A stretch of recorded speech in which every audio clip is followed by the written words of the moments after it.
Hi, welcome to an episode of Chicago Soccer Talk with Collin. This is the first episode that I have done in a while. It's been a while since we've done a episode here on my YouTube show. Thought, why not talk a little bit about the Red Stars and Fire? It's been a decent bit for both seasons. Have begun. Fire played 11 matches. Red Stars a little bit less than that, around 7. Both have ups and downs. So far, the Red Stars have been more impressive. They're in 5th currently in the NWSL standings. The Fire 13th, which in each conference, which is horrible. To be honest, on surface, I thought it would have maybe been reversed because most of the Red Stars' best players moved on in free agency, and the team's either has some more veteran-like or a lot of young players. The majority of the Red Stars roster is young players in the rebuilding phase. So I thought that maybe towards the bottom of the league would have been reasonable. Whereas the Fire still have some young players, but a lot of the veterans like Shaqiri, Rafa Chihos, Jonathan Bornstein are still there. Kind of running back the same roster, tweaks here and there, and the team still stinks. So I'm going to discuss a little bit about both squads. So let's begin. First, let's go with the Red Stars because they're actually playing well, so it's more positive. Better news. So far, their most recent match, they played Bay FC. They won that match. They lost some before that against Portland Thorns, Washington Spirit, but they are won 4 matches, lost 3, so more won than lost, which is always a good sign. Their goal scoring is not out of this world, but compared to other NWSL foes, it's not bad. Alex Shiegel so far has scored the most with 4 goals scored in 7 matches played. Mara Swanson scored 2. Julia Bianchi scored 1, and then the rest of you scored 1 or 0. Majority 0. They haven't actually scored a ton of goals yet. The season's still young. But so far, Alex Shiegel in the scoring department has been the best. Assists are not getting a lot of those either. She hasn't got any yet. She's just attack threat. But some assists so far, Sam Staub is the most of 2, and then 1 is followed. A couple other players are tied in 1. So they need to keep working on that. But so far, things have looked up far better than what I would have expected. DJ better than Bull and I would have expected with my co-hosts on the Bowling Sports Show. Definitely check that out. It's one of our really fun past projects of sports podcast. But going back to this. So if you said they were towards the bottom, I would have said, well, it's understandable. You're on rebuilding squad. But being 5th right now after 7 matches is very successful. Their next opponent is the Utah Royals. Brand new rebuilding team. They had folded, and then there's a move, and now they're back in the NWSL under new ownership, back as a franchise. They're very young and experienced rebuilding. So there's good chances if Red Stars can take advantage, play well, they can beat them because they have advantage in a number of different departments. On paper, it's not like one opponent is far better. It's not the Red Stars are unbelievable. But I think that if Listener plays well, the back line plays well, and it gets at least some scoring opportunities. Maybe Mara Swanson gets one in, or Alex Shiegel again, Julia Bianchi. They can at least have a chance. They're at home at SeaGeek Stadium. That's on Mother's Day. So I think if they win that one, it'll look a lot better. And how the NWSL always is, just like the MLS, a lot of teams are really bunched up in terms of points in the standings. So just to win or draw, you can move up the standings pretty successfully, which is different compared to some sports, for example, hockey, basketball, baseball, especially the ones that do points. So you look at hockey. So sometimes in certain divisions, the points are pretty close, but sometimes the one foe ahead of you in the standings could be 6 points ahead of you, which takes a little bit of work to get there. But in soccer especially, there's a lot of draws, and a lot of teams tend to be on an even playing field. which can work to your advantage or not. In terms of too many teams close bunched up in terms of playoffs, you might miss it by a point or two. But if you're trying to jump up the standings, you might have a shot. NWSL is there's a lot of parity. It's not a league where there's dominant teams and then the bottom dwellers. Sometimes the bottom dwellers can sneak wins, no problem. It just depends on the day. Depends on the squad. But Red Stars, overall, have been happily surprised. Glad to see that the team hasn't completely folded or tanked, which I was worried about based on the quality of the roster. No slight to the players, just it didn't measure up compared to other teams in the league. But so far, so good after 7 matches. 4-3, good job for the Red Stars. Definitely go to the Mother's Day match at SeaGeek Stadium against the Utah Royals. That'll be a lot of fun. Early start, 4:30. Definitely one I recommend going to. If you're looking to see Utah for the first time ever, if you didn't see them before they folded, and you want to see them again now that they're back in the league, that'd be a good idea to see them.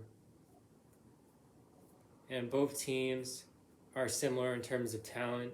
Red Stars maybe a bit better, so that it should be even match pretty much. But Red Stars maybe can steal one at home, which would be good for them. So now moving to the Fire.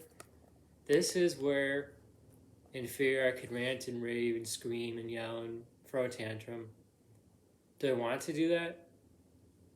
Yes, but no, I'll not do that.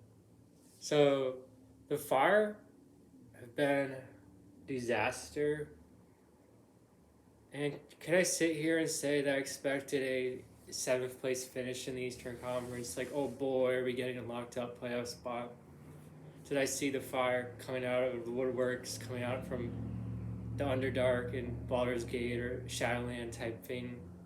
Like being a deep, deep, deep dark basement, rising up from the ashes to be a playoff squad? No, I did not see that. Could I envision them maybe hovering around just like last season, the play-in, so 8th, 9th? Yes, I could have saw that. The roster kind of run it back, like I mentioned in the opener. They ran back the same team, same coach, same sporting director. And the sporting director stinks. I mentioned this before. They brought him back. Georg Heitz is crap. They keep bringing him back. He makes the same poor moves. It's not working. And the coach, he's fine. It's not his complete fault that the team sucks. You can't blame him completely. You can be the greatest offensive-minded or defensive-minded X and O's coach in the whole world, but if your roster is not very great, you can't really move around that or advance that. For example, let's say that in baseball, let's go with that. No, soccer, let's stick there. Pep Guardiola, coach of Manchester City, one of the greatest coaches ever. Let's say that he became the coach of the Chicago Fire. Could he get them from the bottom, like worst of the worst? I think so. But could he get them to MLS title year 1? Like he just arrives and suddenly he's like, snap his finger and the team's going to win it all. No, not realistic. The coach, of course, matters. Of course, the coach can instill a new influence, culture, new responsibility for the squad, which helps. But when the team's just struggling mightily to score goals, I don't know what's going on. The team, I kid you not, 4 matches in a row has not scored a single goal. Not since the beginning of April 8th, have the Fire scored 1 goal. And they actually didn't lose all 4 of them, which is more shocking if anything. They scored a goal 4 matches in a row, but didn't lose all 4. They drew one of them. But Fires cannot score. The scoring leaders on this team are the ones you'd expect. Shaqiri, 2 goals. Yippee! 2 goals. Unbelievable. No, not good enough. They need to get more support, assists, and goal scoring department. Brian Gutierrez has been playing okay. He leads the team with 3 goals. Shaqiri has 2. Mario Hassa Salis 1. Smarter guy 1. Random guy 1. That's really it. Without Brian Gutierrez, this team would be even worse. 15th place in the Eastern Conference. Struggling to get 1 win on the board. Getting laughed at by all MLS insiders, fans alike. Why is this team so bad? Chris Brady in goal has been fine. He's had some stalwart performances. It's hard as a goalie and a defense when you have to be perfect every single match because the team's so bad at scoring. You're going to make mistakes. Even the best defenses and best goalies can make a mistake.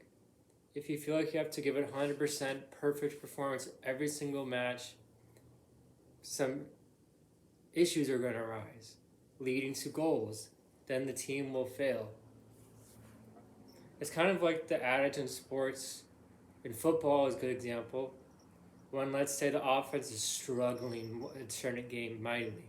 The quarterback, the receivers can't get on point, can't hit target. They're struggling, 3 and outs, getting no yards, not scoring. And the defense is out there forever on the other side. Well, there's going to be some mistakes. Points are going to be scored. That's like that in soccer. When the defense has to be on point and the offense does not have time possession at all, there's going to be problems. The Fire, can I sit here that I have the magic formula? I have some potion that Frank Klopkos and the rest of the management squad can drink that'll get them from 13th to 8th? No.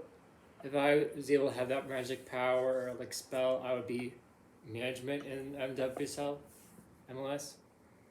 One of those 2. But so far, the Fire disappointed me and Fire fandom. It's the same exact mantra every year. The team's improving. New talents have risen. Our international superstars that we got in transfer from Switzerland or wherever have arrived. And then they're like, it's going to work, baby. And then already 11 matches in, the team's horrible. I don't know the fix for this. They can fire the coach again and try to make it into a new formula or new starting 11, new lineup. They can do all these changes, it's still not working. The biggest mistake they made was re-signing Georg Heitz. He needed to be fired, and a whole new management squad needed to be brought in. Anyone related to the Heitz fiefdom needed to be immediately fired, because under them it's been a disaster. They all needed to go. I know there's an understanding that, well, we like internal hires, or we like to keep the same exact culture year after year after year. We can keep the same exact people, it's still failing, they gotta go. For example, the Toronto Maple Leafs have been making the playoffs. They're better, way better team organization than Fire, but this is an example. They've been made the playoffs lately.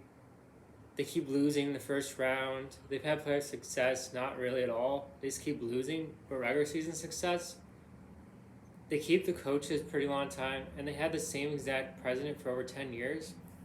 And I think it's time for them to change, but they haven't. So you can keep the same people installed, but if it's not working, you gotta make a change. Fire made a mistake bringing him back. Was it the easy move? Sure, he was already there. He already knew the team, but it was the wrong one. Will it bite them in the end? Yes. The team so far has looked horrible. I don't see a lot of improvements.